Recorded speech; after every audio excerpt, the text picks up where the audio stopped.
In Lansing today, people walked the same number of steps as first responders did when they climbed up the Twin Towers 13 years ago.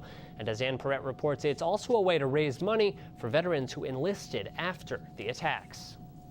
Step by step, that's how veterans, their families, and other community members are honoring the 9/11 first responders. More than 100 people showed up to participate in what's becoming an annual event. Not only to honor all those who fell on 9/11, all those who ran into the buildings, all the medical and first responders, all the incidents from that day, but also let's honor the veterans that stood on that wall for the last 13 years. Eric Calley runs the nonprofit The Fight Continues. Today's event supports his organization, which puts Michigan veterans in transitional programs to help them combat PTSD and traumatic brain injuries. I served, I had a long time transitioning, and now I'm to the point where helping others helps me.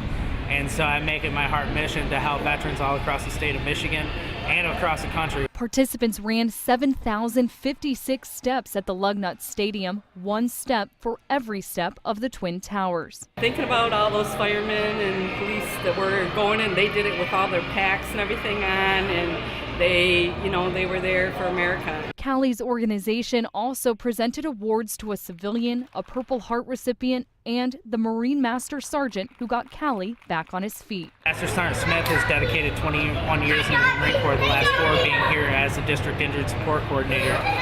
He was the actual one that pulled me out of my house and got me into my transitional programs that now I send veterans to. Calley says this is just one event of many that support his organization, but this one's special because the whole family can be a part of it. In Lansing, Ann Perrette, Fox 47 News.